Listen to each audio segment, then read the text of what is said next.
So I have tried to explain and show you guys in a few videos how Vice President Kamala Harris, how when she answers questions, it's nothing but word salad. She never answers the questions directly. She likes to give history lessons or she just skates around the question, period. And when she's being interviewed by some of her allies, they they go with the answer, they give her a clap, they give her praise like she's really said something, and they move on to the next question. And we're like, what the heck? Did we miss something?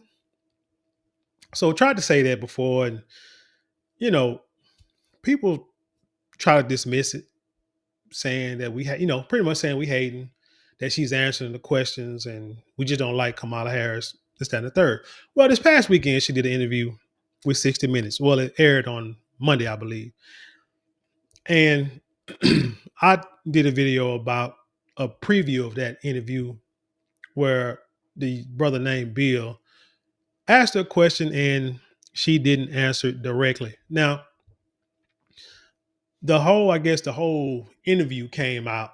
The 60 Minutes put it out. And when you watch it, it's funny because, same thing, the whole interview. You can tell it was short, tell it was edited, what have you. But what was interesting is that in the comments, a lot of people were upset with the interviewer saying that they didn't tune in to watch him voice over or to watch him interrupt while she was talking or answering a question. They wanted to hear her. And I myself was thinking, well, he's probably doing it because the answers that she's giving is not making sense to the question that's being asked. I see it. Others have seen it. And I'm sure these journalists, these seasoned, lifelong journalists, see the same thing. But like I say, people got upset. But here's what's funny. So today came across this website that showed how Mr. Bill asked Vice President Kamala Harris a question, and somehow she gave two different answers. Oh no, they posted two different answers, and you're going to see why right now. Prime Minister Netanyahu. Now I'm going to leave my cursor on the screen because I want y'all to see the difference in the time length of that's present when she answers the question between the first answer and the second answer. Because like I said, they edited it and somehow put a whole different answer to the question or reduced it. Like seriously, but no, let's watch it. Who is not listening? Well, Bill, the work that we have done has resulted in a number of movements in that region by Israel that were very much prompted by or a result of many things, including our advocacy for what needs to happen in the region. That answer took 22 seconds. Now, we're going to ask the second question. Do we have a real close ally in Prime Minister Netanyahu?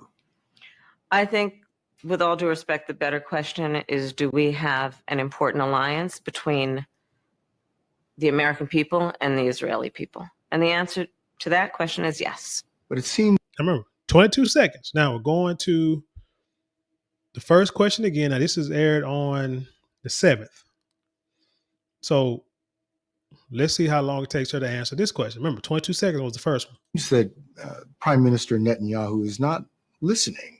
We are not going to stop pursuing what is necessary for the United States to be clear about where we stand on the need for this war to end. I believe that was 8 seconds. 8 seconds compared to 22 seconds. We have a real close ally in Prime Minister Netanyahu. I think, with all due respect, the better question is, do we have an important alliance between the American people and the Israeli people? And the answer to that question is yes. See, This is why I can say you can't trust the media. Malcolm X told you this years ago. Heck, even the founders of the United States who wrote the Constitution had issues with the media. They, wrote in freedom of speech, but yet they also knew the power of the media. So there's always some kind of censorship, certain, what I'm saying, for certain aspects. Now think about it. Yeah, Mark Zuckerberg not too long ago say that the Biden administration pretty much try to persuade him or convince him to not allow certain things to be posted on Facebook when it pertained to the Coco-19. Y'all know what I'm talking about. Um, we saw when Kamala Harris and Donald Trump did their debate. Was it on ABC? And the two people who asked the questions, they was like hitting Trump hard, fact checking him on stuff or trying to fact check them on things, but yet they let Kamala Harris slide with her answers. And you kind of find out that the young lady that was asking the question, she's like a sorority sister to Kamala Harris. And you find out that one of the people, like one of the head people at ABC, introduced Kamala Harris and her husband Doug to each other. So there was a bias there. But nobody want to talk about that. They just want to just slide it under the rug or what have you. This is just an example of you got to be careful with the media, which is why it's very important for us to follow the grassroots Black media and watch them and pay attention to them, which I'll try to include myself in that, but I'm not a journalist. So, I mean, I'm not even close. I really, really wouldn't put myself into that, but I do try to bring the news and bring a different aspect. But for those brothers and sisters out there who actually have the resources to go and dig and find the truth and information. And if I could do it, I'll put it out there too. But you got those that got more resources than I have. But anyway, all of us got to listen to all of us, the grassroots, because they have no bias. All we want to do is put out the truth and try to do what's best for our people. And Kamala Harris, I'm sorry, she is not what's best for our people. You got people who believe that, identity politics is what they base their answers on, not on policy. Think about this. Look at this face. Think about this woman answering the question when it comes to if the freedom and the safety of America is in the balance, and she has to get up and answer questions in a press conference about what she's going to do with terrorists or fighting in wars, if we're going to go and invade countries and this, that, and the third. And she got to get up there and talk. There will be no respect. First of all, a lot of these leaders in these other countries don't respect women in leadership roles anyway. But not only are you going to put a woman in the leadership role of the country, you're going to put this one who looks incompetent. There will be a lack of respect. And it quite possibly could be a war waged on U.S. soil. Now, you may say, hey, if they come over here and try to war with us, we'll just defeat them.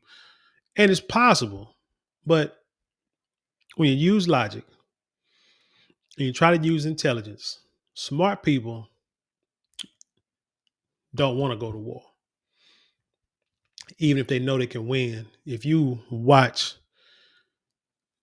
uh, martial artists, jujitsu artists, people who are great at combat, they'll tell you the last thing they want to do is to go to combat because they'll do everything they can to try to defuse the situation. I saw one guy say he would actually, if he had to, he'd run from a fight because he know that if he engaged, it's a very strong possibility that he will probably kill a person that he's going to fight, whether it's hand to hand or whether by weapons. And that's how he feels. So he said, before it comes to that, he has to make that decision. He rather just walk away, live another day, and be peaceful. That's what he'd rather do. That's what you want. You don't want nobody coming up to you being disrespectful, thinking that they can take you. And now, just because you didn't handle the situation right, now you get into a battle, get into a fight, and now you got the laws involved. Now you got medical personnel involved. It's disrupting your household, your family, your job, everything, your money, all over something you probably could have just walked away from. In this case, if you got somebody who's up there that people respect, like Donald Trump, when he was in there for 4 years, with nobody touching, no other countries wanted to deal with him. Hey, you want somebody like that, whether you like him or not, think he's silly, think he's losing his mind, whatever the case may be, he might say something you don't like, he gonna keep the country safe. And he's gonna be like, look, tell my enemies this. You don't follow the plan, you don't listen to what we're trying to get you to do or what we're saying, you're gonna go through dire consequences. And that's the type of leader that I would want. But anyway, tell me what you think about this story. Leave your comments below, share it with the world. Thank y'all for watching. Don't forget to like, share, comment, and subscribe. Those 4 things cost you nothing but maybe a couple of minutes out your day, but it means the world to us here. Don't forget to go to marlonmorale.com. That's marlonmorale.com to get 10% off your first purchase. Or you can go to the shop button that's below this video and get the products there. Promise you will not be disappointed. You will like anything that you get. Buy for yourself, buy for your family, your loved ones. But whatever you do, like I said, however you like to support, I appreciate it. And with that being said, leave you in peace. And I'll see you on the other side.